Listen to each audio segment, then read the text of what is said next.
Participação invisível tratava simplesmente de limpar a casa.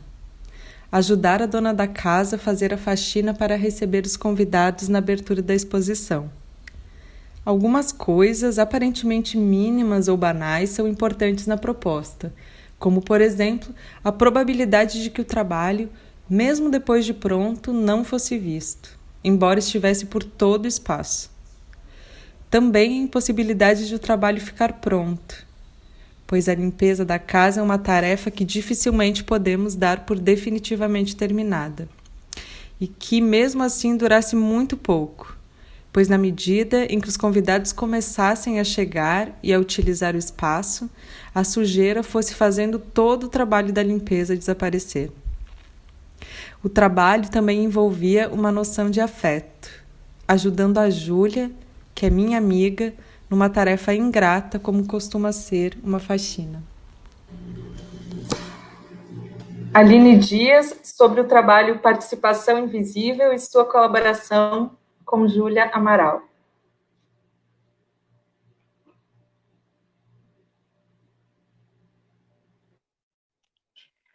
Olá, bem-vindas, bem-vindos e bem-vindes, todo mundo que está aqui nos assistindo hoje. Eu sou Juliana Bem e junto com a Damiana Bregalda, nós somos realizadoras do projeto Abissais, Encontro de Mulheres nas Artes.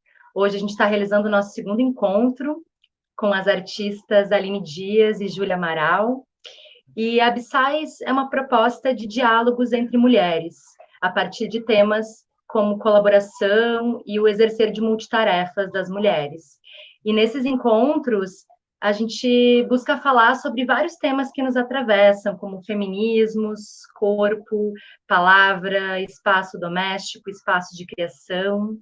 Então, hoje é o nosso segundo encontro.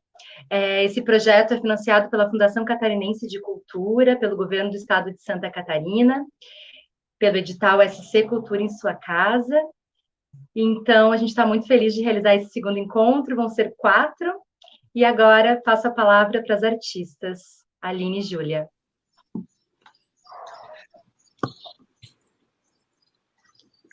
Oi, oi a todos e todas. Olá. Vou começar a me apresentar aqui, então. Eu sou a Júlia Amaral, sou artista, nascida em São Paulo e moro em Florianópolis há 22 anos.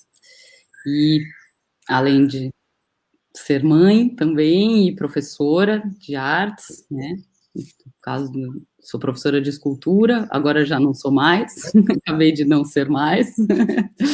E a gente vai falar hoje sobre o nosso trabalho, meu e da Aline Dias, né, minha grande amiga e parceira de trabalho. A gente trabalha juntas há muitos anos, há décadas, né, e umas quase 2 décadas.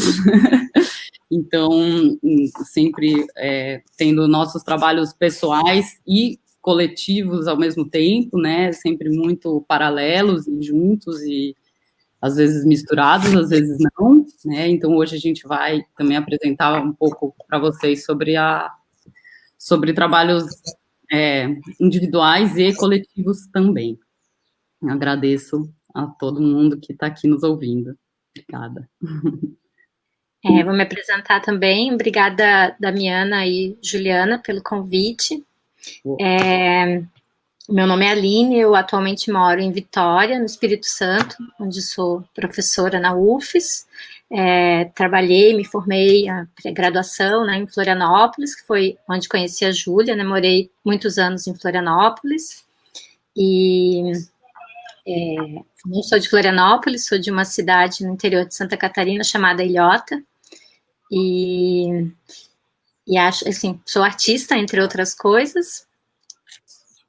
E acho que a gente pode começar, a gente preparou, eu e a Júlia conversamos num domingo e a gente pensou em começar falando sobre alguns trabalhos que a gente vem desenvolvendo junto, através da Corpo Editorial, esse projeto de, enfim, uma espécie de editor independente, coletivo de artista.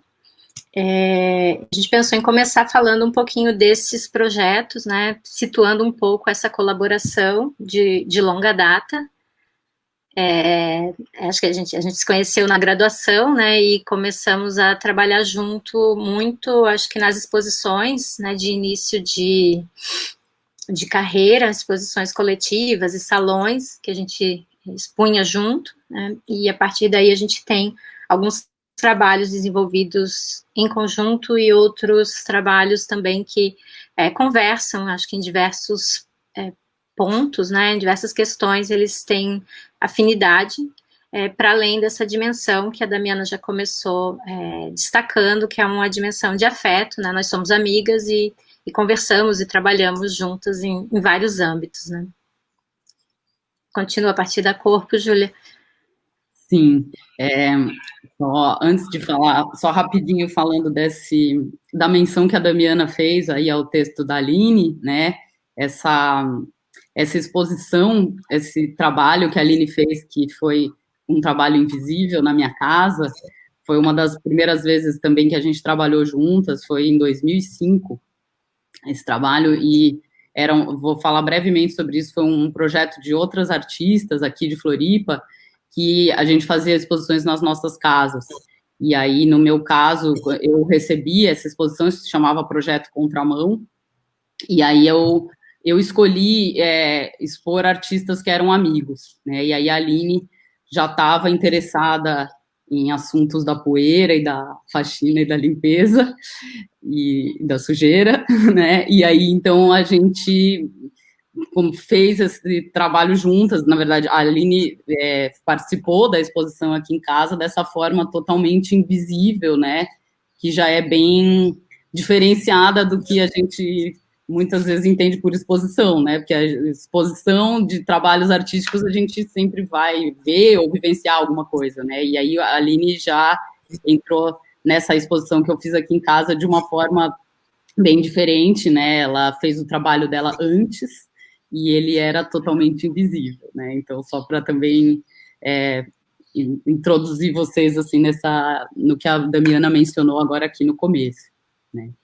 A gente, então, voltando a isso que a Aline tocou, né? A gente começou a trabalhar coletivamente com essa nossa editora independente, né? Que é uma editora e meio que uma produtora e um coletivo, né? Uma coisa difícil de se classificar, né? O nosso coletivo, que se chama Corpo Editorial.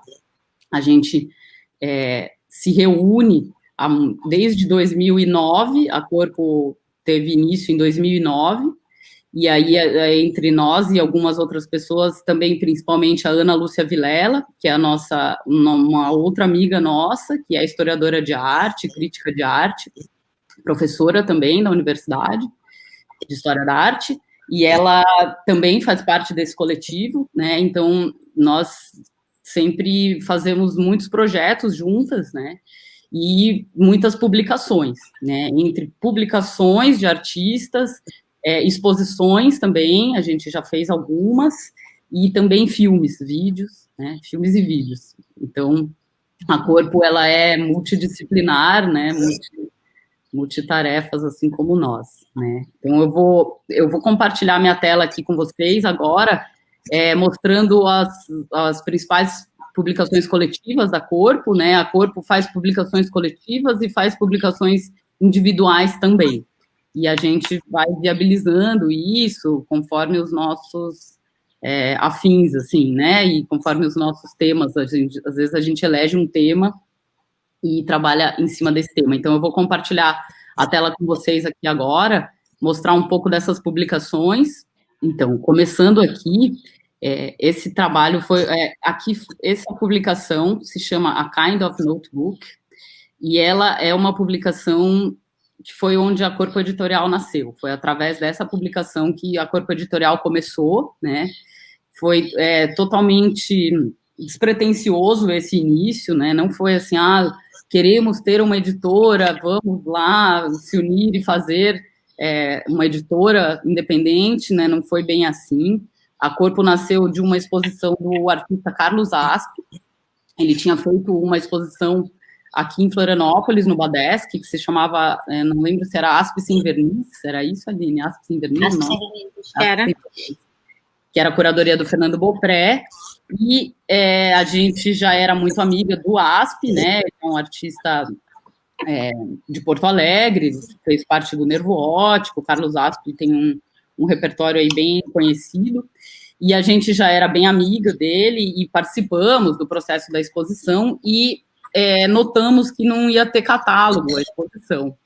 E aí, a gente, então, reunindo amigos, o curador dessa exposição, que era o Fernando Beaupré, essa nossa amiga, Ana Lúcia Vilela, o Diego Raik, também, que é artista, né, o marido da Aline, o Augusto Benetti, também faz parte da Corpo Editorial, nós nos reunimos num carnaval, e então resolvemos fazer do nosso próprio punho e bolso um catálogo, um suposto catálogo para essa exposição, né, que na verdade não foi oficialmente um catálogo da exposição, foi um catálogo inventado por nós, né, numa necessidade, assim, então a gente chamou o Asp, e ele participou também disso, né, e aí a gente fez tudo feito à mão, né, a gente fez um catálogo com tiragem pequena, que, se não me engano, era 150, e aí a gente resolveu fazer tudo manualmente, a capa, os desenhos do Asp, o Asp faz desenhos circulares, assim, né, então a gente pegou os registros e moldes que o Asp usava para fazer o trabalho dele, e reproduzimos isso no nosso livrinho, né, no nosso notebook, e fizemos esse livrinho, então, que vocês estão vendo, eu vou mostrar aqui algumas imagens do livro, né, ele é pequenininho. Acho que o diferencial em relação ao catálogo foi que foi feito ao contrário, né, pode ser a ideia de um boneco, né, em branco, só com o texto, né, o texto já estava pronto, e eu, enfim, produzi esse primeiro modelo, esse primeiro boneco do catálogo em branco, e o Asp ficou com esse, vamos dizer assim, original, essa matriz, durante a própria exposição em que ele vivia, ele esteve morando no museu. Vai lá, Júlia. Então, aí a gente nos empolgamos com a ideia de fazer as coisas à mão, né, fazer livros e edições e publicações, e aí a gente criou, eu vou falar mais rápido, então, não vou entrar em tantos detalhes sobre cada um, a gente criou um periódico que se chamava Bolor. Então, essa daqui é a Bolor 1, que se chamava Primeira Edição, Segunda Imagem, e aí a gente criava temas, assim, né, a gente elaborava temáticas abertas, bem amplas, e convidava pessoas nossas, artistas e amigos em torno de nós para participarem, né, tanto com textos ou com imagens.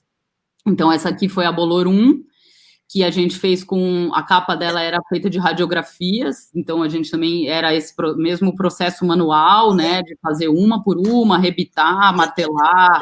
Aí a gente criou uma marca d'água, que é essa daqui, não sei se dá para vocês verem, que é a marca d'água da Bolor, que ela é um relevo, né, aí a gente também criamos a nossa logomarca, que é Hecho a Mano, por ele, Corpo Editorial, né, e aí a gente começou a entender também a Bolor enquanto um periódico, e aí começamos a lançar, bem esparçadamente, né, as Bolores. Então, essa primeira Bolor, se não me engano, foi de 2010, e aí aqui a segunda Bolor, que se chamou O Desejo do Verme, né, e ela é bem pequenininha, a segunda Bolor, ela é uma coisa de bolso, assim, ela tem acho que 12 centímetros por 6, se não me engano, nem lembro, ela é bem minúscula. Acho que é 10,7, talvez. 7? Uhum. Acho que é 10 por 7, não? Acho que é isso, alguma coisa assim, ela é pequenininha.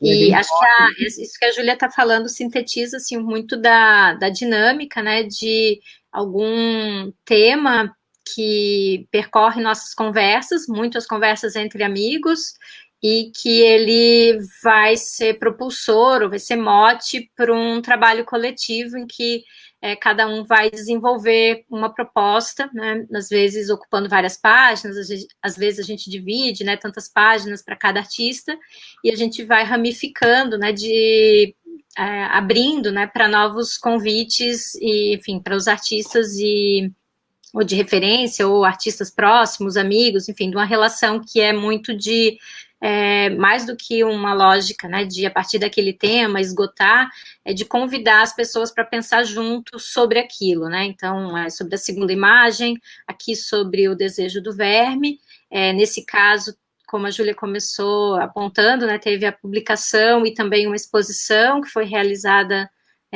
no espaço Meyer Filho, no centro de Florianópolis. Então, a gente trabalhou simultaneamente nessa forma de apresentação expositiva e impressa, e essas publicações que a Corpo foi desenvolvendo têm circulado principalmente em feiras, né, esse circuito de publicações de artistas. Depois do Desejo de Verme, acho que tem aí a Poliana, que foi uma terceira bolor. Depois tem o Cadernos de Desenho, que eu acho que, na verdade, é anterior, né? O Caderno de Desenho é antes, né? Que foi também um projeto que a gente desenvolveu junto, a partir dessa pesquisa. Eu, Júlia e a Ana, a partir dos desenhos nos cadernos de artistas, e aí também, além da publicação, tem também teve uma exposição com uma itinerância, e em 4 cidades, né, em Curitiba, Joinville, Criciúma e Florianópolis. E eu acho que depois a gente tem os filmes, né? Só assim, um pequeno comentário também, que todas essas publicações a gente sempre fez, com exceção de cadernos de desenho, com o nosso próprio dinheiro e com vaquinhas, assim, né? Sempre muito colaborativamente e sem financiamento institucional, com a exceção de cadernos de desenho, que esse sim foi um projeto, na verdade, bem grande, que a gente ganhou um prêmio para realizá-lo, né? E aí a gente recurso do edital Elizabeth Anderle. E aí a gente fez uma tiragem bem maior e distribuímos esse livro, né? Caderno de Desenho é realmente um livro de 280 páginas. E aí também fizemos, lá por 2011, que foi a Aspidoc, Aline? 2011, acho. 2010 o projeto, 2011 a gente gravou. Acho que a gente já começou em 2010, alguma coisa da produção, eu acho que de pré, mas as filmagens de 2011, que a gente fez Aspidoc, e na sequência a gente fez, 2012, o roteiro, né, do casamento de Clarice Bataille. Isso. E depois a gente filmou a gente começou o projeto em 2015, filmagem em 2016, edição 2017, né? Acho que de repente podia falar um pouquinho mais do Cadernos.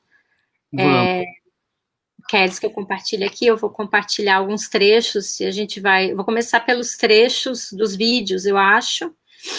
Do Clarice, tu diz, Aline? Do casamento. Tá joia.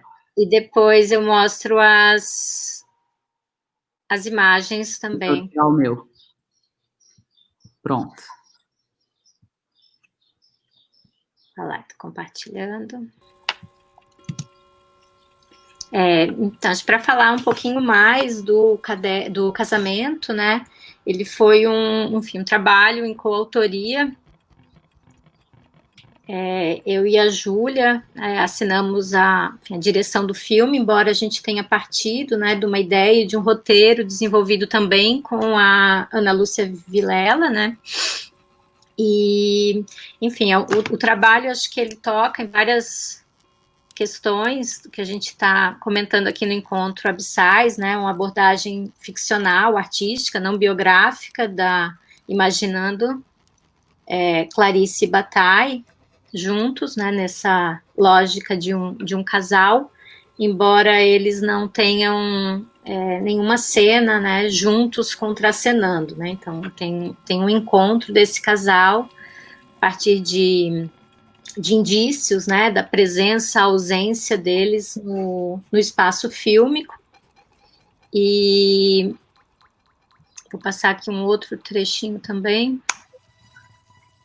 Eu estou mostrando alguns trechos do filme, não na sequência do trabalho, alguns trechos escolhidos. Enfim, foi um projeto assim, de longa duração e feito com enfim, um grande fôlego, né, Júlia?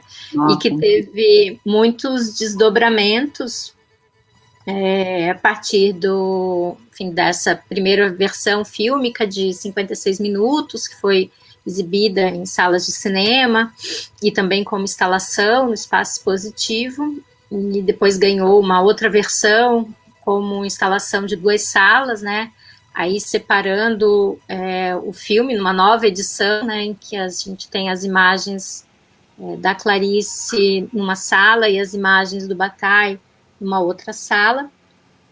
São dois filmes de 33 minutos, né, foi apresentado no Centro Cultural São Paulo em 2017, nessa versão de instalação de 2 canais, e eu acho que tem uma dimensão assim, bem importante no filme, de pensar os espaços, e aí eu acho que conversa muito com essa experiência da Júlia de direção de arte, de trabalhar também no cinema, na performance, no teatro, né?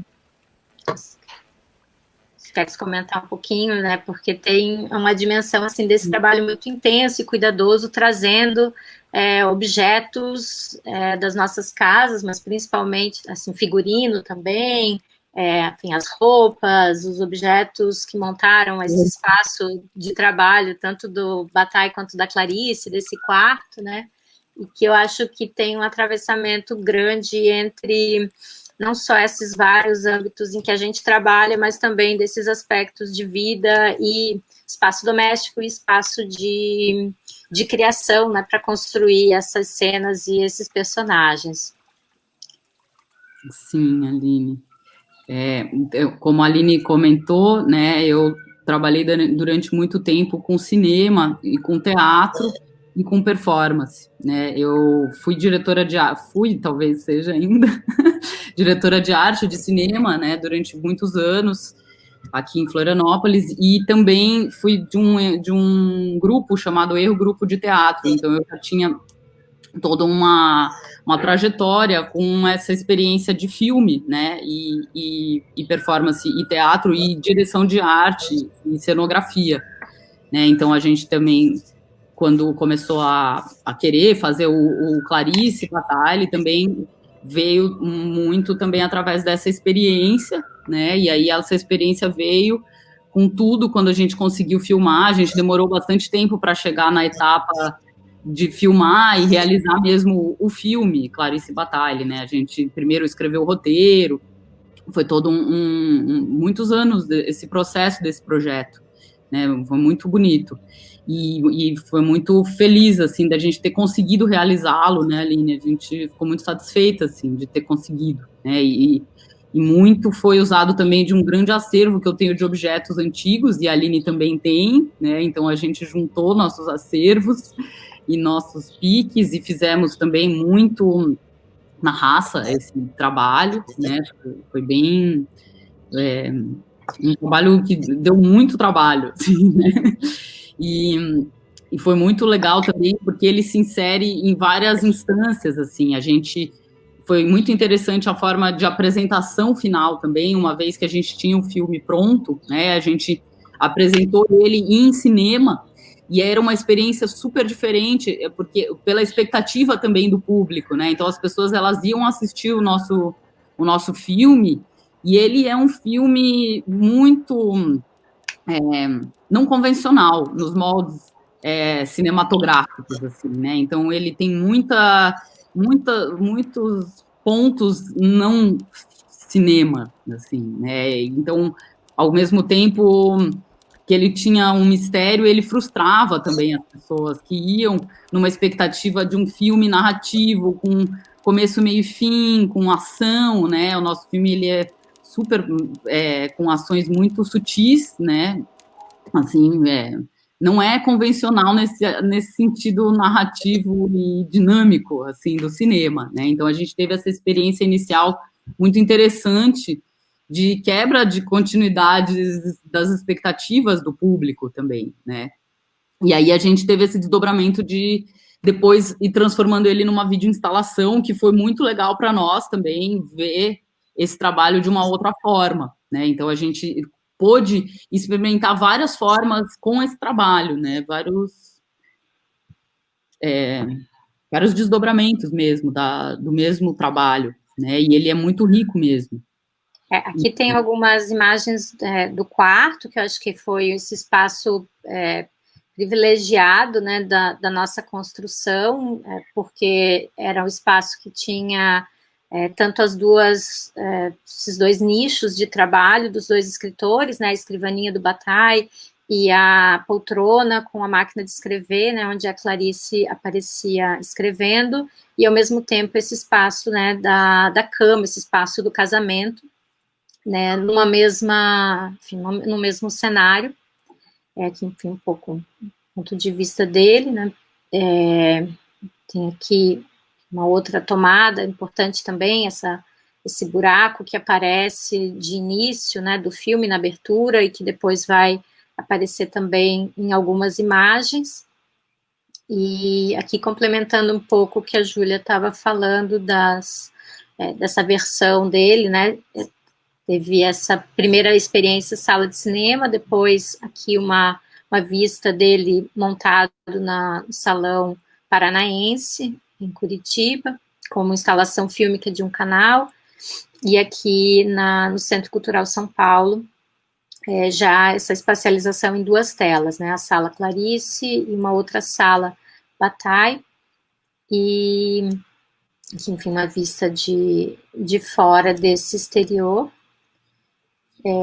Acho que é interessante pontuar esse trabalho feito, né, tanto na concepção, na escrita do roteiro, na produção e na direção do filme, né, feito em parceria, um trabalho de nós duas, e não sei se aqui a gente podia fazer, de repente, um mergulho na exposição também do peso, mas acho que passar rapidamente, né, Júlia, mais para comentar, assim, também uma experiência de uma exposição em dupla, né, buscando esses pontos de contato nos nossos trabalhos. Vou compartilhar na tela, então, aqui para mostrar para vocês isso que a Aline está falando, que foi uma exposição em dupla que a gente fez em 2008, em Curitiba também, lá no MAC Curitiba, acho que vocês já devem estar vendo aí, né, que se chamou Peso, era uma exposição em dupla, né, que a gente também, já partindo dessa nossa proximidade dos trabalhos, né, os nossos trabalhos, meus e da Aline, sempre dialogaram muito, né, como a Aline falou, além da nossa amizade, nossos trabalhos, eles têm muito contato um com o outro, né, então a gente notou isso e bolamos essa exposição, que foi feita em Curitiba, que se chamava Peso, né, então ali a gente abordava muitas questões, muitas intersecções entre os nossos dois trabalhos, né, aqui é um trabalho, um díptico da Aline, aqui é uma vista geral da exposição, onde a gente trazia elementos como a pedra, um dos elementos principais era a pedra, aqui um gato morto, que é um trabalho da Aline, um filhote, e aqui um outro trabalho meu que se chama Pedras Grito, e aí a gente foi montando a exposição, tecendo esses diálogos entre as nossas poéticas, assim, né, então aqui embaixo, por exemplo, um trabalho da Aline, onde ela solta um balão de gás hélio branco no mar, né, então trazer essa dimensão do imenso e do infinito, e ao mesmo tempo da morte, né, desse afunilamento do mínimo da vida, né, assim, então um simples gato morto, largado no chão, ou um horizonte infinito aberto, ou uma raposa morta. Aqui também é um outro trabalho da Aline, onde é uma cobra coral morta e uma cortina entreaberta. Aqui um trabalho da Aline, onde é um balão de gás hélio amarrado numa baita pedra, na praia, né, então eram diálogos muito sensíveis entre o meu trabalho e o dela. Aqui é um trabalho meu em fotografia também, uma raposa morta numa piscina, né? Então a gente foi tecendo esses pesos e levezas, essa mínimo e elevado ao céu, assim, né? Aqui também é uma pedra que eu tentei simular uma pedra que voasse, e aqui embaixo é um coração de pássaro caçado pelo meu gato, né? A gente também sempre se acompanhou, aqui também à direita é um trabalho da Aline, que ela, muito parecido com o meu, que ela faz pedras que vão para o mar e flutuam no mar, né? Elas meio que voam e flutuam no mar, né? Então a gente vai invertendo esses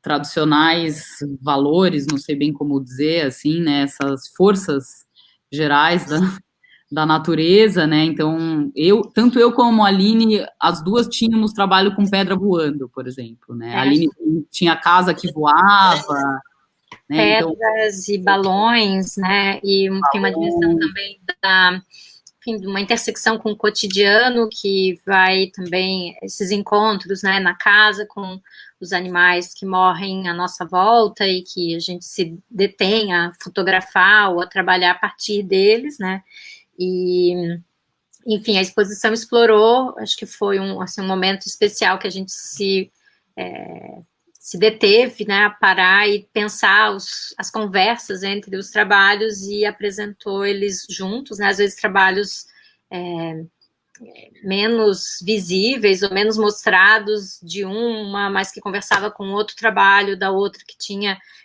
estado mais presente em exposições. Então acho que foi também uma ideia de buscar na exposição essas conversas entre os trabalhos, né?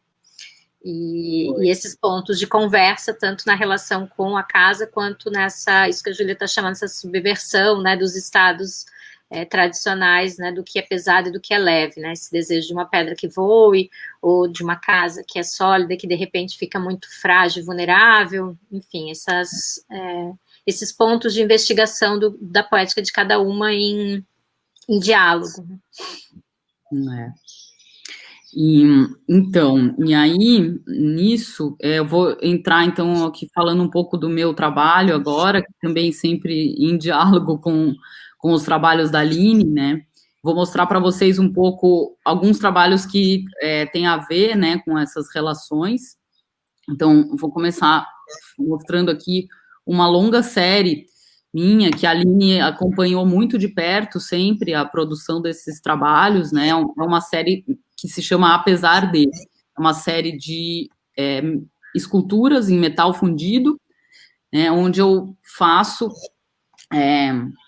esculturas de corpos de pequenos animais, né, insetos em geral, ou pequenos animais. Essa série começou com esse pássaro aqui, que eu estou mostrando para vocês, que é um pássaro fundido em latão, que eu achei morto, né, e aí foi o meu primeiro grande encontro com esses animais e com toda a ideia que depois eu fui aprofundar muito no meu trabalho pessoal, que é o animal morto, né, e as relações humanas, animais, e com a morte, né, e esses corpos. Então, eu comecei a coletar a partir do meu encontro com o pássaro e a fundição desse pássaro, que eu fiz de forma muito rústica, ainda na universidade. Depois eu saí da universidade e segui desenvolvendo essa série durante uns 8 anos da minha vida. Então, aqui tem alguns desses animais. Esse aqui é um louva-a-Deus, fundido em bronze. E aí eu fui justamente assim começando a ficar muito atenta na minha própria casa a essas microvidas insignificantes, né? E isso também sempre dialogou muito com os interesses da Aline, né? Ela paralelamente também tinha esses interesses, né? E inclusive a gente começou a trocar corpos, né? Então eu comecei a guardar insetos mortos para fundir e comecei a colecionar insetos e bichos mortos. E então a Aline e o Diego começaram a também ser grandes parceiros da minha coleção e do meu trabalho, né, e guardavam também bichos para mim. Então, os meus animais domésticos, né, eu sempre tive muitos cães e gatos aqui em casa, né, principalmente cachorros, mas gatos também, né, sempre tive muitos animais domésticos que começaram a se tornar também meus parceiros de trabalho, né, meus colaboradores, porque traziam caças, né, e aí iam me dando, então, uma lagartixa morta caçada pela minha gata vem e vira meu trabalho de arte, né, e aí a Aline também sempre teve gato, e aí os bichos que o gato da Aline caçava também iam entrando para o meu acervo e para o meu trabalho, né, então comecei a dar muita atenção para essas pequenas vidas. Aqui é um crânio de pássaro fundido em bronze, e pequenos ossos também. Atualmente eu coleciono muitos ossos e crânios e restos mortais, assim, não só os próprios corpos inteiros, né, mas eles também fragmentados e esfacelados, assim, né. Aqui são besouros e uma mariposa, aqui é uma lacraia, fundida em prata e cobre, misturados, e aqui é essa grande série que se chama Apesar de, né, que é uma série de 160 esculturas, né, que agora eu parei de fazer essa série, no momento, mas paralelo a ela, eu comecei a colecionar realmente, a acumular demasiados corpos mortos na minha casa, né? Então tem também uma ideia muito que se aproxima dessa fazer da Aline também que assim, né? É muito anti-limpeza, anti-convencional, anti a própria ideia de estar em casa, assim, você começar a guardar um monte de carniça. O meu ateliê, ele é quase insuportável de ficar lá dentro, assim, né? Então, é um fazer muito que quase que trabalha contra eu mesma, até, às vezes, parece, assim, né? Então, eu comecei a guardar muitos animais, quase não ter onde guardar, de tanto que eu tenho bicho morto na minha casa, e aí eu comecei a desenvolver uma outra série, que é de fotografias, que daqui a pouco eu vou mostrar para vocês também, e que intersecciona também com os trabalhos pessoais da Aline. E com essa atividade caseira também, que eu acho que isso nos aproxima muito, assim, o quanto a gente funde o nosso fazer artístico com o nosso ser doméstico e agora o nosso ser mãe também, né? E como isso nos atravessa, assim, então não tem muito esse espaço delimitado de trabalho. Hoje eu vou para o ateliê trabalhar meus bichos. Não, é uma coisa assim, eu estou estendendo roupa e aí, de repente, eu olho para o chão, vejo um besouro morto e cato e levo, e aí trabalho ele ou não, paro o meu processo de estender roupa. Então, é tudo muito intersectado, assim, né? E acredito que com a Aline passe por processos similares, assim, também, né? Aí pode ficar contigo agora, Laine. Tá, deixa eu abrir aqui, então.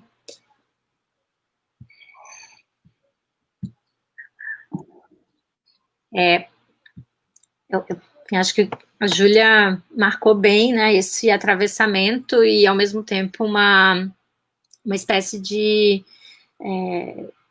enfim, interrupção, né, de alguma forma, de a gente estar simultaneamente e não alternadamente apenas, né, não tem uma fronteira e não tem uma delimitação estável ou rígida, nem espacial e nem temporal, né, entre o lugar em que o espaço de criação e o espaço doméstico, eles estão sobrepostos, eles se misturam, e esse tempo do trabalho e o tempo também das vivências na casa também se sobrepõem, e às vezes eles se atropelam e eles nos pesam, e ao mesmo tempo também eles, ao atravessar, eles também reverberam de uma forma que não é só pesada, mas ela é muito potencial e muito rica, né?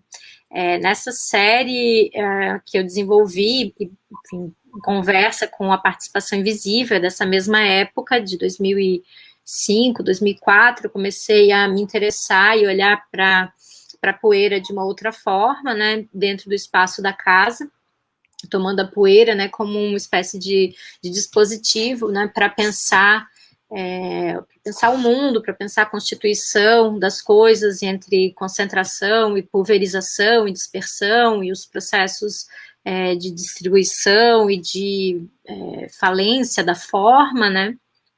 E em 2005 eu, enfim, comecei esse trabalho, chama Cubo de Poeira, aí selecionei sem querer, é um pequeno cubo formado por essa concentração e essa espécie de decantação da poeira na casa. Então eu continuamente varrendo a casa, guardava, né, num pequena forma cúbica, né, de 5 centímetros, e depois desenformava, né, esse pequeno cubo de poeira no espaço expositivo. Então, me interessava não só essa sobreposição e atravessamento entre o espaço de vida, de estar no mundo, de estar na casa, espaço doméstico, com o espaço de criação, mas também com esse deslocamento para o espaço institucional, o espaço de exposição, pensando tanto nos pontos de afinidade, contato, né, pensar essa dimensão da conservação e do cuidado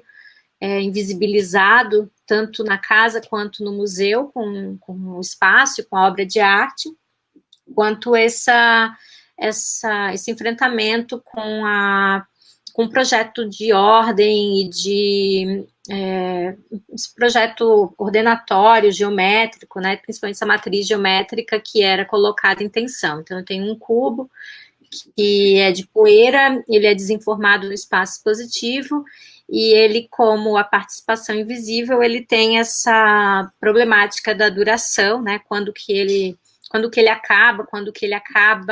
começa, né, a terminar. Ele dura, enfim, é muito variável em relação às condições do ambiente e da própria sedimentação da poeira, né, se ele vai durar algumas horas, se ele vai durar poucas horas, se ele vai durar mais horas, mas há um esforço, né, de formação desse cubo enquanto uma forma geométrica que logo vai entrar em colapso, logo vai arruinar-se enquanto forma geométrica, né, e ele vai também confrontar essa escala, né, de um espaço grande e a dimensão dele muito pequeno, e os usos do espaço, essa possibilidade de também não ser percebido, de ter de ser reposto algumas vezes na mesma exposição, de ser varrido, de ser expulso do próprio espaço. Um outro trabalho, né, dialogando com esse meu interesse, né, pela poeira e pelo deslocamento, né, da casa e do museu. Esse Pó de Feiticeira, é uma esfera de poeira sobre um piano, foi uma exposição no Museu Histórico de Santa Catarina, e ele tinha também essa poeira, que foi, enfim, um presente que eu recebi, dessa poeira de feiticeira, que é esse utensílio doméstico de limpeza, né, então e ao mesmo tempo tem um jogo, né, com esse título de um pó de feiticeira, um pó mágico, e ao mesmo tempo essa personagem, né, da TV, a feiticeira que magicamente fazia as atividades domésticas, e que ele é confrontado, né, com esse piano de cauda no espaço do museu. Enfim, eu tenho alguns outros trabalhos, né, conversando também com essa ideia, né, dos resíduos da casa, dessa impotência de manter a casa ordenada, né, que me colocou há muito tempo em estado de atenta observação de larvas, de mofos, de casulos, marcas na superfície, né, marcas que o sol faz, desgastando papel ou parede, marca do peso, né, nos tapetes, nos carpetes, aqui casulos de traças, que foi, enfim, uma outra série que eu desenvolvi também durante alguns anos, e aí tem também esse dado, né, da casa, enfim, chamando e proporcionando essa elaboração do trabalho, e ao mesmo tempo um processo que é aberto, né, que é contínuo, que é difícil de mensurar onde que ele começa, quando que ele termina, né, quando que... Aqui a Júlia já tinha mostrado, foi a intervenção na Bolor, que seria um casulo na publicação, então, como esses esses raciocínios vão vazando e vão se desdobrando, né, em diferentes âmbitos de exposição, né, aqui o vômito do gato, que eu recolhi também cuidadosamente e expus, então tem aí uma atenção, né, para a constituição dessas coisas e uma negociação também do que interessa olhar, do que interessa tomar como matéria de investigação e de reflexão.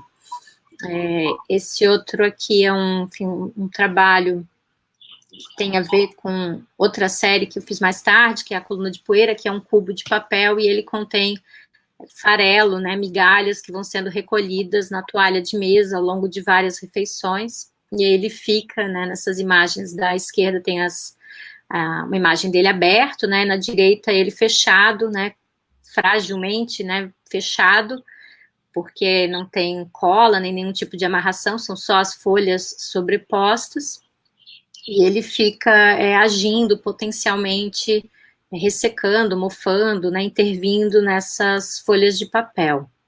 Isso conversa com essa série também extensa que eu venho desenvolvendo, acho que desde 2017, se eu não estou enganada, que é de fotografar os alimentos que mofam, né, e aí eu fico, enfim, um pouco como a Júlia, né, procurando uma coisa que ao mesmo tempo que eu não quero encontrar, quando eu encontro, ela interrompe o meu estar na cozinha, e eu paro, fotografo, e ele me confronta com uma inabilidade, um fracasso, né, de manter os alimentos, de manter a limpeza, enfim, é um trabalho que não enfim, tenta lidar com essas impotências ou essas vulnerabilidades, essas coisas que não dão certo também no âmbito da casa, né? Acho que eu separei essas imagens para comentar um pouco. Tem esse exercer múltiplas tarefas, eu acho que tanto no meu trabalho quanto na Júlia, ele passa tanto por múltiplas tarefas no campo das artes e dentro de uma demanda, né, que eu acho que tem uma situação econômica, né, de alguma forma garantir, enfim, os nossos recursos materiais, então trabalhar com produção, trabalhar com design, dar aula, enfim, tem tudo, enfim, essa via, né, de se manter no campo da arte e ao mesmo tempo viabilizar a nossa vida prática. E ao mesmo tempo, eu acho que tem também um desejo de uma enunciação mais ampliada, né, de participar da concepção, da realização, e ter um entendimento, acho que mais generoso e mais amplo do que é a ação artística. Então, acho que tanto no campo da arte, a gente participar, elaborar projetos e de pensar a exposição, acho que reflete uma não especialização e, às vezes, uma precariedade de um circuito, né, mas reflete também um entendimento de prática artística que não está fechado na produção de um objeto, né, mas que ele vai, de uma forma muito porosa, se misturando com as várias tarefas que a gente faz na casa, mas também fora da casa, né, e aí eu acho que de alguma forma eu fico revendo agora, né, essa série dos trabalhos, tem muito a ver com a experiência de ter trabalhado em museu, tem a ver com depois fazer um doutorado sobre coleções e museus de arte, então coisas que aparentemente são separadas e que a gente vai intersectando, vai buscando contatos e trocas de uma forma não premeditada, não totalmente controlada também, né. Volta para ti, Júlia. Então, voltando então a mostrar meus trabalhos, que são muito uma continuidade do outro também, né?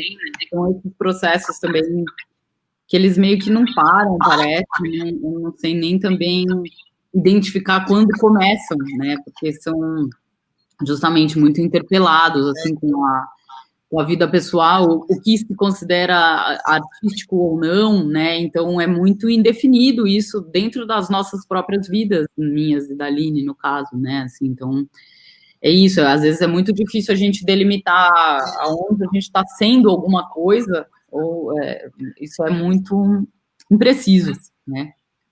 Então, continuando a mostrar aqui meus trabalhos para vocês, esse daqui é uma série que eu vou compartilhar agora, que se chama Ter as Costas Livres, que é decorrente da minha série de animais fundidos, né? Eu comecei a guardar esses corpos de insetos e pequenos animais mortos, né? E guardava para a fundição.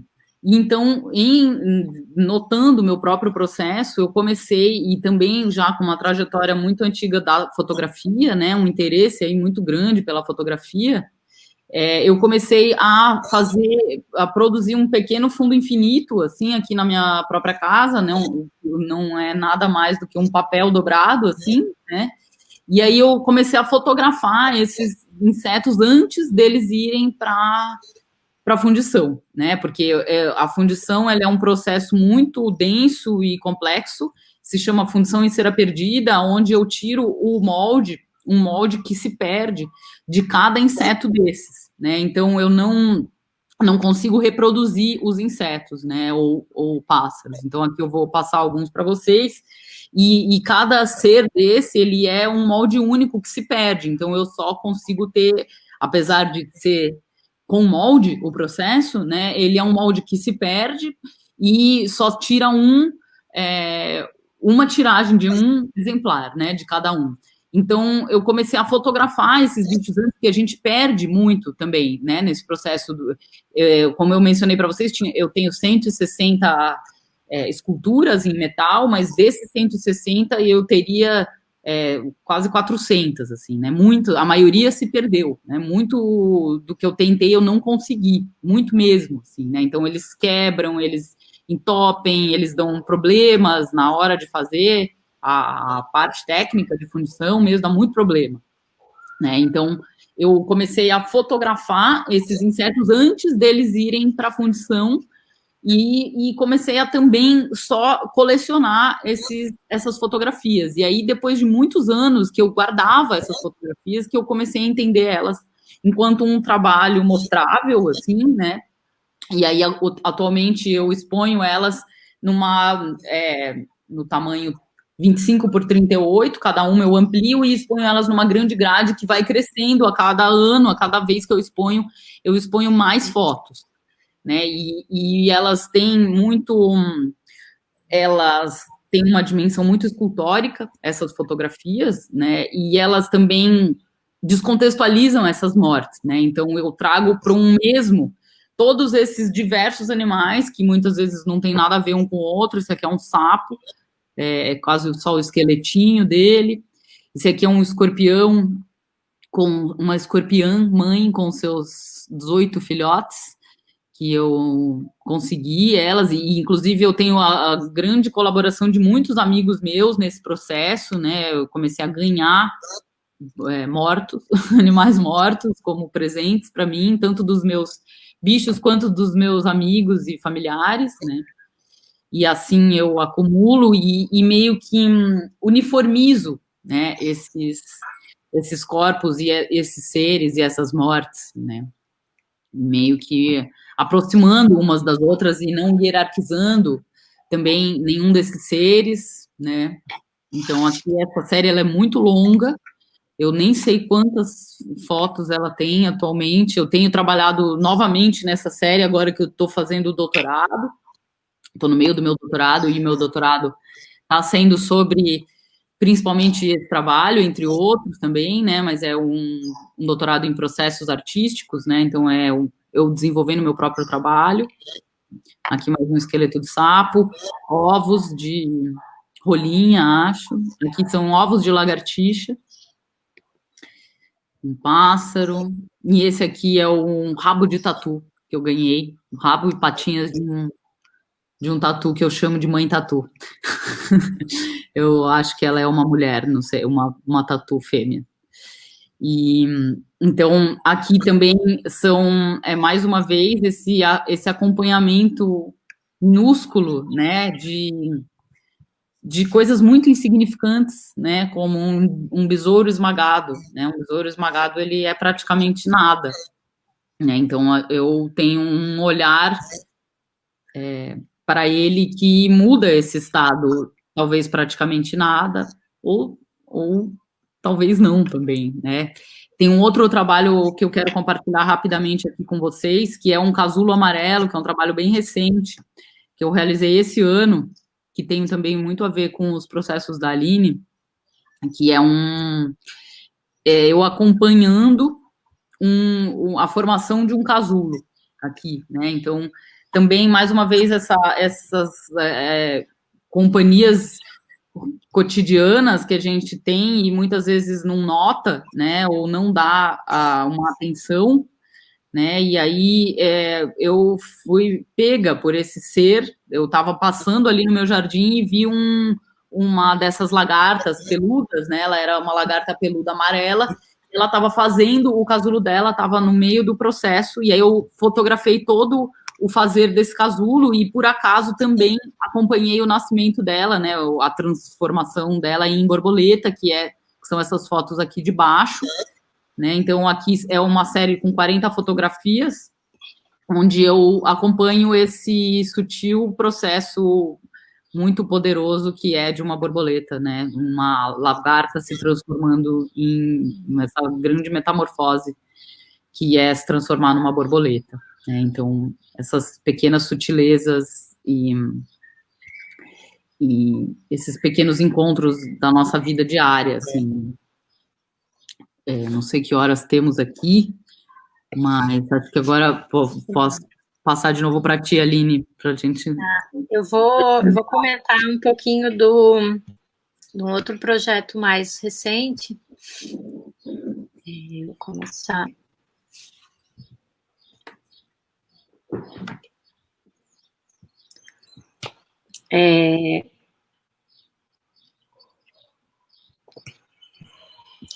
Acho que antes de falar desse projeto, que é o projeto do sono, ontem, separando as imagens, eu me dei conta, né, de trabalhos ainda mais antigos, né, como a série que eu fiz de fotografias a partir de interações de pequenas esculturas, nesse caso aqui o Homem-Açúcar, né, então uma pequena escultura feita de açúcar de uma figura humana que era levada até um ambiente, a praia, e eu em alguns momentos tinha iminência do que iria acontecer, em outros fotografando detalhadamente, né, essa dissolução da forma, essa outra que é o que acontece com Meninas Doces, que é essa versão de saias, né, da figura escultórica com açúcar, e que é fotografada, que em cima eu tenho um detalhe, abaixo a sequência, são 7 fotografias, né,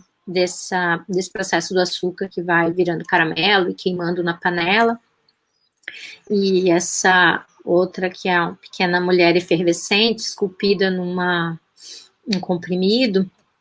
Então, eu fui me dando conta, né, de como esse cotidiano e nesses materiais, de alguma forma, já estão, assim, no meu trabalho presentes de uma forma muito intensa, de tomar esse espaço como um espaço ponto de partida, um espaço de investigação. E aí eu queria comentar esse projeto, que é o projeto ao redor do sono, que foi desenvolvido a partir da proposição de uma ex-aluna, a Camila Silva. Ela foi a proponente do projeto, foi aluna em 2016, na primeira turma que eu ministrei as aulas de vídeo aqui na UFES, né, para mim é muito recente ainda essa experiência de multiartista, incluindo, né, esse desafio do ensino, de ser professora nos cursos de artes. E, enfim, nesse projeto foram 2 trabalhos que eu apresentei, mas um projeto que teve uma série de reverberações e desdobramentos, né, entre uma pesquisa, entre ações de extensão, entre ações de ensino, trabalhos coletivos, a formulação curatorial, enfim, foi um projeto que foi também, demandou de mim esse lugar, né, de várias instâncias de atuação. E nessa série aqui eu desloquei, né, a cama da minha filha, para o espaço a sala de pesquisa, né, onde eu trabalho, e aí a gente tem esse quadro negro e, ao mesmo tempo, a cama.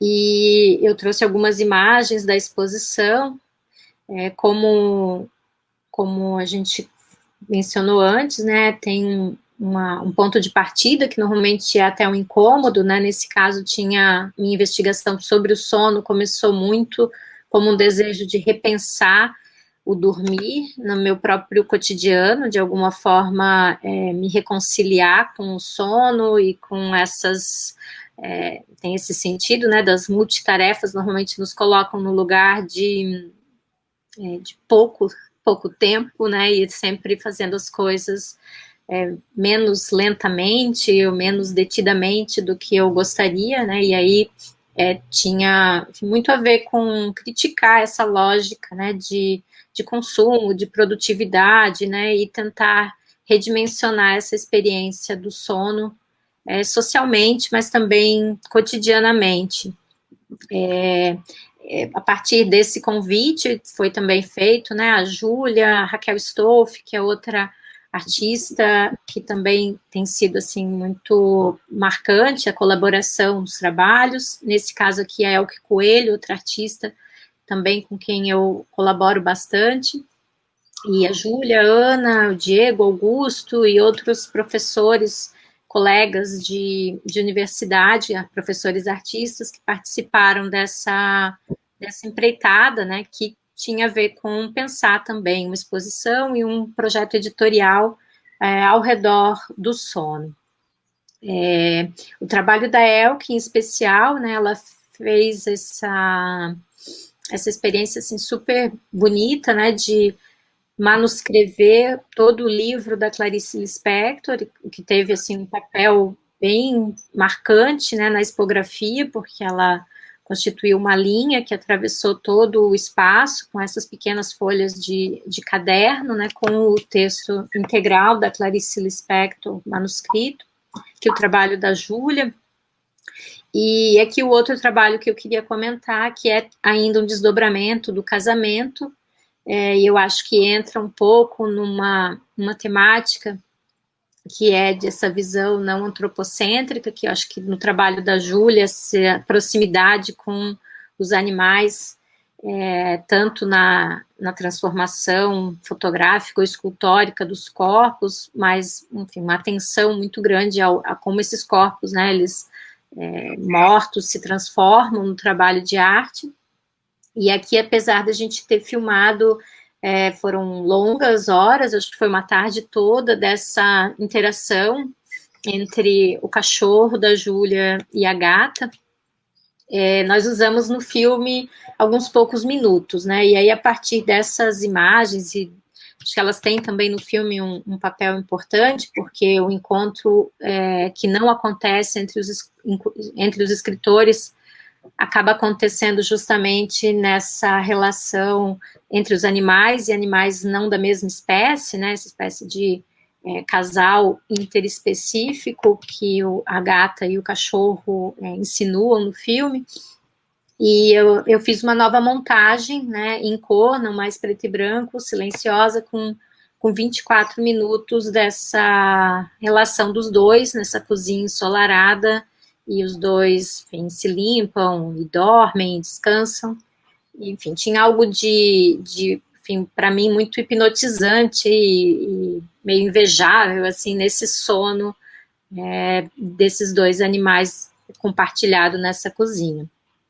Tem uma imagem do trabalho, e esse outro trabalho é uma série também que eu tenho feito, chama Ela Dorme, que eu filmei uma aluna dormindo, e que agora tem se desdobrando nessa outra série que ela lê, que eu filmo a minha filha, também nesse espaço cotidiano de observação, interrompendo, atravessando, sobrepondo, né, o estarmos juntas, né, e ao mesmo tempo filmando, que é essa exposição sem contorno, como a água, que aí é um projeto que eu desenvolvi junto com a Elke, em Londrina.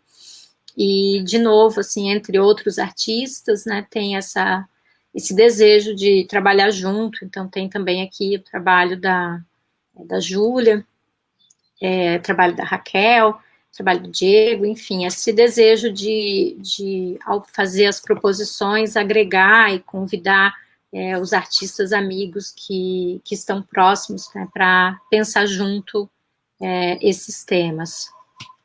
Tem um trechinho, calma aí, preciso parar e compartilhar outra.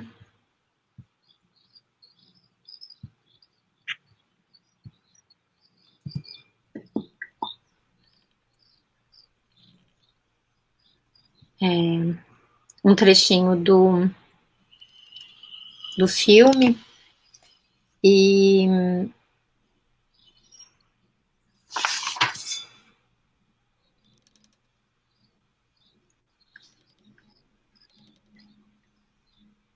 enfim, ele fez parte também de uma forma importante, assim, nessa reflexão, exposição, publicação ao redor do sono.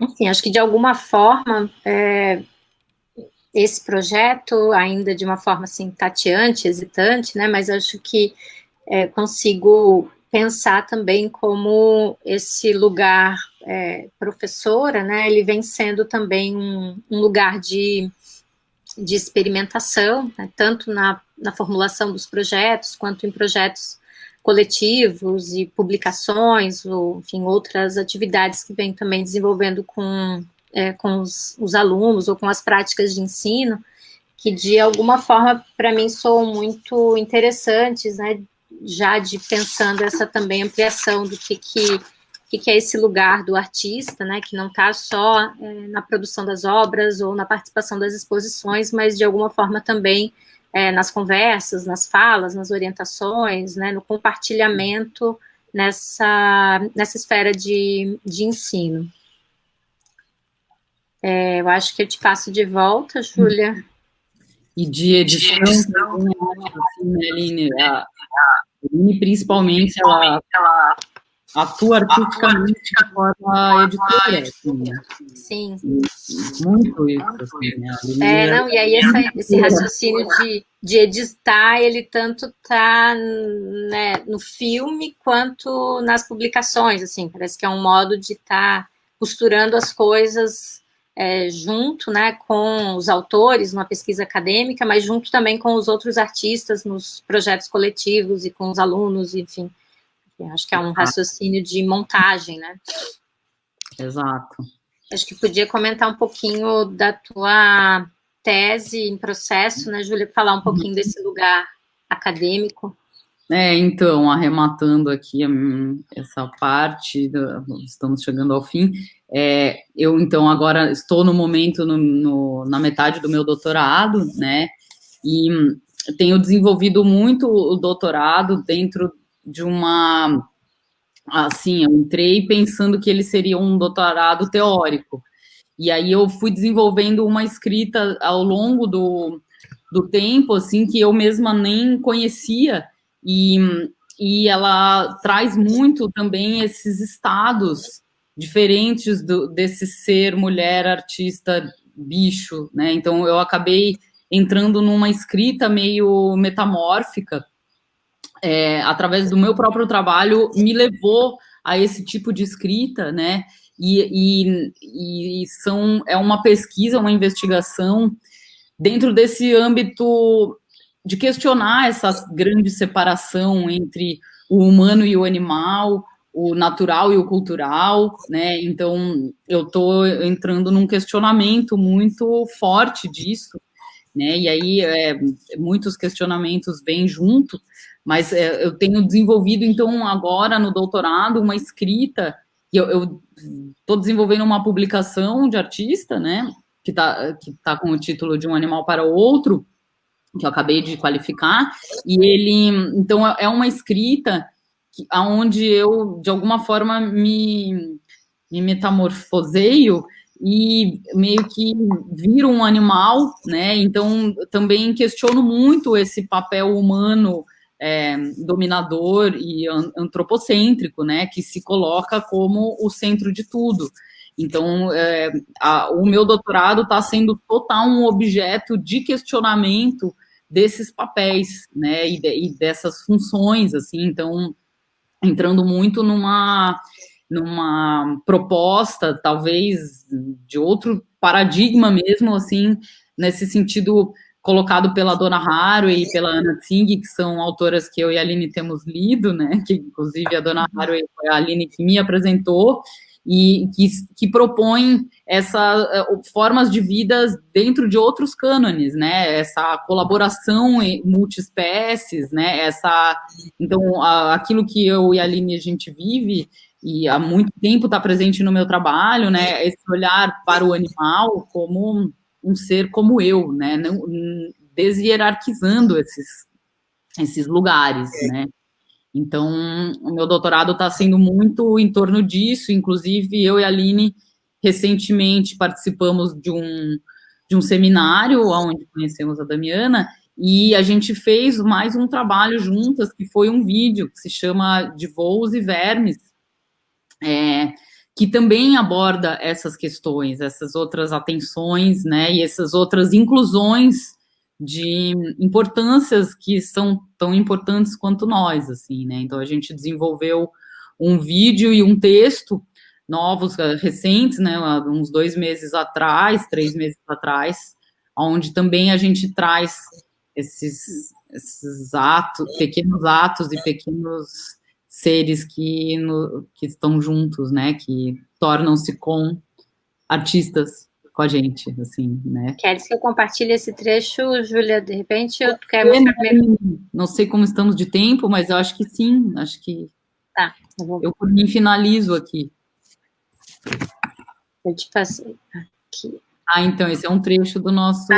Esse, na verdade, é um trecho, enfim, do vídeo que estava na exposição O Desejo do Verme, né? É uma longa coleção que eu tenho filmando vermes, larvas e lagartas. Deixa eu mostrar aqui. Acho que eu queria. Aqui sim tá um trechinho de Voos e Vermes, que é um jacarezinho que... e que, assim, na montagem a gente aproximou imagens, filmagens, né, captações da Júlia e minhas, de trabalhos e de pequenos eventos no cotidiano, que a gente não necessariamente filmou pensando no vídeo, mas que, enfim, são essas interrupções, né, coisas que nos capturam a atenção, e que nesse vídeo, de alguma forma, a gente tentou contar, né, um pouco dessas aproximações, experimentar também com elas. Enfim, passando por trabalhos e por outros eventos, né, no nosso cotidiano, de alguma forma costurados, amarrados na imagem fílmica. Vou mostrar um trechinho.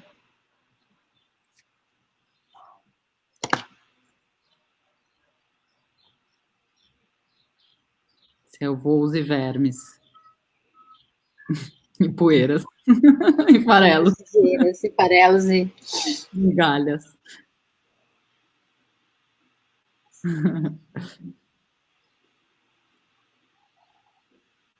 Esses são os casulos, igual o casulo amarelo.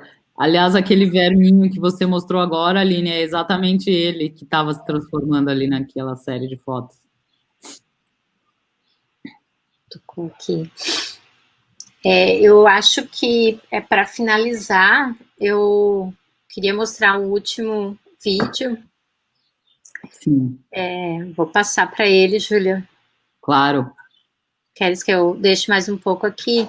Não. É isso aí. Mostra o teu último.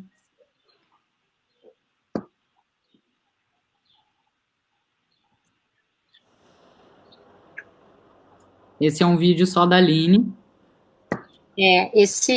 Acho que esse vídeo eu fiquei querendo encerrar com ele, né? Porque a gente está falando, né, desse estar no mundo, misturando e sobrepondo e lidando, né, com ser artista, entre outras coisas, né, ser mãe, ser amiga, e ser professora, e ser pesquisadora, e ser doutoranda, no caso da Júlia agora, enfim, essas várias atividades, e me parece que tem um dado também interessante, que é de pensar quando também o ser artista vaza, né, de alguma forma também para a vida, né, como um modo de articular, né, criticamente e sensivelmente também o que a gente vive, né, uma via de mão dupla, que não é só de tomar as experiências cotidianas como matéria, né, do espaço e da produção, mas de também esses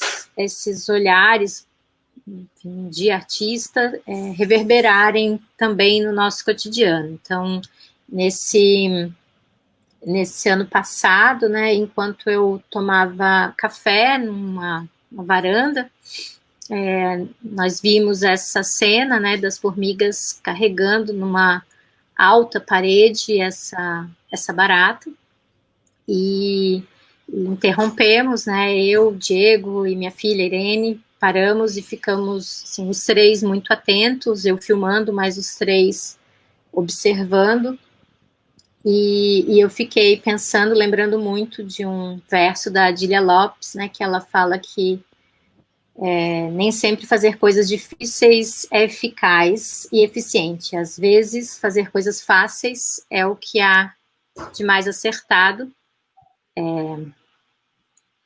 E aí fiquei lembrando que ela fala de um poema, né, da leitura de Clarissa, do Érico Veríssimo, que uma professora indica o livro, Adília Lopes, né, e a Clarissa fica observando formigas. E enquanto eu filmava e pensava sobre isso, fiquei misturando, né, a Clarissa, que eu também li quando era adolescente, e depois a Clarice, não com a formiga, né, mas com a barata, na Paixão Segundo GH, e de alguma forma essa experiência conectava, né, a leitora Adília, mas a leitora Aline, a professora da Adília, e a Clarissa e a Clarice, e de alguma forma tudo se aproximava e se misturava, assim, essas várias pessoas e essas várias produções artísticas e literárias, enfim, sensíveis ou intelectuais que a gente, de alguma forma, se dedica a trabalhar com. Eu acho que isso. Que ótimo. Acho que é isso. Não sei se a gente deu conta, a gente foi falando sobre os trabalhos, tentando trazer as questões, assim. Nossa, deram muito conta. Deram muito conta. Muito obrigada. E se dar conta, né? Se dar conta, acho que podemos começar a conversar por aí, né? Sobre essa... fico pensando sobre essa questão do multitarefas e o precisar dar conta, né? De tanta coisa que a gente precisa. Que é a trajetória maravilhosa, mas é também tudo isso que vocês trazem nos trabalhos da trajetória de vocês, né? Que é talvez dar conta de limpeza doméstica para, então, criar. E eu acho que o bonito do trabalho de vocês é justamente isso, assim, é como dar conta de ser o que se deseja, apesar de tudo que é preciso fazer, às vezes com escolha, às vezes sem escolha, né? Naquele texto que vocês enviaram, eu achei muito relevante pensar, né, que esses múltiplos lugares, eles são também causadores, né, de desconforto e de cansaço e de constrangimento e de medo e de ansiedade, né, e principalmente quando a gente toma essa lógica de dar conta de tudo a contento, porque aí a gente só se divide, né, E acho que um pouco é a gente se multiplicar e se pulverizar e não se dividir, né? Então, quando a gente começa a pensar em intersecções e sobreposições, parece uma estratégia de não precisar separar isso tudo, né? Então, eu não preciso delimitar um momento em que eu tenho só uma pilha de roupa para dobrar, né? Eu começo a pensar que eu vou fotografar, e o que é essa pilha, e o que isso... Parece que é uma torção, né? Um pouco de sobrevivência sensível a esse dar conta, que é muito esmagador, né? Então, de alguma forma, o sono era um pouco assim, eu preciso dormir, faz parte da minha pesquisa, dormir um pouco também, né? Então, a gente começa a achar estratégias de recolocar o sentido nas coisas de uma outra forma, né? Então, mas é muito, para não fazer uma narrativa poliana, né? É muito angustiante, normalmente, esse dar conta, e principalmente porque a gente acaba tendo muito menos tempo, né? E tendo que, às vezes, desacelerar ou conviver com uma lentidão, né? Que não necessariamente foi escolhida, né? Então, é preciso também, às vezes, negociar comigo mesma, fazer menos coisas, mais devagar, né? Para não deixar, assim, buracos muito grandes num canto ou no outro, né? Sim. E isso é uma luta e um embate, né? Diante de tudo isso, né? De todos os papéis que se ocupa, entre eles vocês ocupam, Júlia ocupava o de professora, né? Onde a própria universidade, a produção de conhecimento, cada vez mais, né? Entrando nesse ritmo da produtividade também. Um desafio, permitir-se o lento também, né? Uhum. E isso é muito interessante como estratégia, fazer arte como fazer da arte um espaço estratégico de utopia, né? Para tomar uma palavra que a Aline traz nos textos também, assim, que é de trazer e aproximar o que é diverso da lógica que se impõe, né? E eu acho que é isso que eu vejo no trabalho de vocês, que é incrível também, que é o permitir-se estar rodeado de tudo que é rejeitado, né? E a questão da morte, que atravessa as duas, e a poeira, né? Essa sujeira, então, como juntar tudo isso e trazer para perto e trazer para o visível o que é rejeito, né? O que se nega, né? A morte na nossa sociedade, que na nossa lógica que é difícil de encarar, né? Uma sociedade extremamente voltada à juventude, à vida, ao consumo. Então, como olhar para a morte e para a própria decomposição, né, do que se é, e também, talvez, e a própria negação também do que se é, essa condição humana e animal. Eu acho que o trabalho de vocês nos contempla também no nosso desejo de falar sobre possibilidades de feminismo, então, de feminismos possíveis. Então, esses experimentos, sobretudo com mais ênfase, Júlia, agora no doutorado, né, pensando esse humanismo antropocêntrico e se colocando, né, num lugar de metamorfose de animal para reconhecer essas interespécies na cena que a Aline trouxe do casamento também, dessa relação entre o gato e o cachorro, né, como uma finalização desse coabitar, né? E essa poeira também, e esses animais que chegam próximos da gente, ou próximos da gente, né? Mas que vocês optam por ver e não por negar, né? Como uma possível metáfora do próprio mundo, né? Penso muito sobre o trabalho de vocês nesse sentido também, do questionamento moderno, a limpeza e a pureza, né? Como esse exercício impossível e que vocês dizem fracassado, né? Então, que bom que existe o fracasso, né? Porque a poeira, quando vem, esses animais, como quando vêm, eles trazem a mensagem do mundo, né? A mensagem do mundo, da vida, o mofo como vem. Quando a mulher, no seu papel socialmente atribuído fracassa, né, nessa limpeza, tem alguma outra coisa que emerge, né, no trabalho de vocês, que quando emerge o mofo, quando emerge os vermes, emerge a possibilidade também de questionar a própria domesticação, né, dos alimentos que apenas nos servem, né, são aqueles nos servem, então nós precisamos lidar com aquilo de modo que a gente continue mantendo o controle de eles nos servirem, né, de a gente domesticar e manter limpo. Então, isso é uma potência reveladora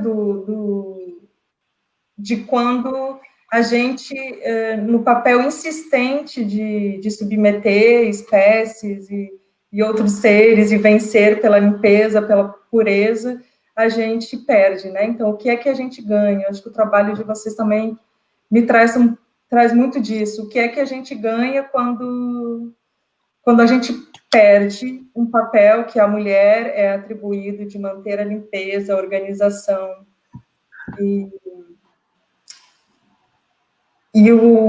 desde a primeira vez que a gente se encontrou, essa questão me chamou muito a atenção naquele dia, aliás, não só naquele dia, não só no trabalho que vocês trouxeram para o congresso onde a gente se conheceu, mas outros agora, que a Aline, do Pó de Feiticeira também, esse jogo de palavras e essas noções de trabalho doméstico, né? Então, esse trabalho que na prática de vocês se mistura entre o fazer doméstico e o fazer artístico, e o fazer da mãe, e o fazer de múltiplos, mas do primeiro encontro com a gente, me veio essa palavra de trabalho, esse questionamento do trabalho doméstico quanto o processo de domesticação, né?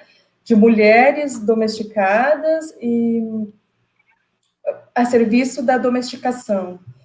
E é muito forte isso, e o trabalho de vocês também traz essa potência de vocês, enfim, e nós, como mulheres brancas que limpamos as nossas casas, mas permite também pensar questões sociais de subalternização de trabalhos, né? Esse trabalho da Aline do trabalho invisível, então, enquanto artista visibiliza o próprio trabalho invisível, que é hierarquicamente e historicamente submetido no contexto da nossa sociedade, e a quem cabe isso, a corpos, as mulheres e a grupos racializados, sobretudo, né? Então, esse trabalho que vocês trazem a partir de vocês também permitiria, né, a gente abrir uma conversa muito longa sobre isso, assim, sobre a própria noção do trabalho reprodutivo da mulher e de outros corpos, né, de corpos racializados, sobretudo, e das mulheres racializadas também, que muitas vezes ocupam esse lugar social esse trabalho, que é o de trabalho doméstico, né, de empregada doméstica. Então, é muita potência para conversar a partir dos trabalhos de vocês, e agradecer muito essas possibilidades, e no próprio museu, né, como levar para o museu e ver no museu essa noção de hierarquia,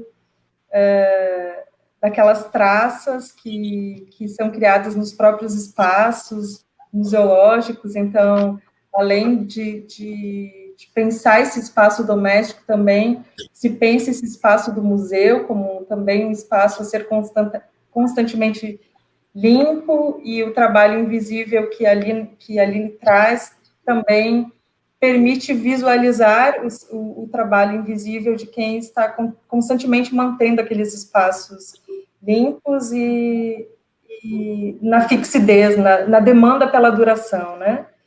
Uma duração dos objetos nesses museus históricos e a potência do colapso, né, que a Aline traz, né, essa intenção essa duração não sei o quanto vai durar a limpeza, assim como eu não sei quanto vai durar tanto a limpeza quanto o próprio bloco de poeira, eles estão fadados à ruína, né?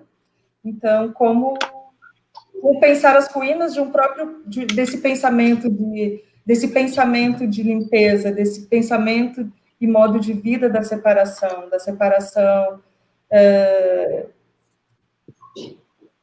dentro do que a gente classifica como a própria humanidade e dentro das espécies, né? Ficamos com a ruína, então, com a grande força da ruína, desse pensamento. Desculpa, te interrompi. Mas não só complementando algo que para mim ficou muito desse encontro, né? Do trabalho de vocês, mas principalmente de ouvir vocês falando sobre o trabalho, que é isso da interrupção.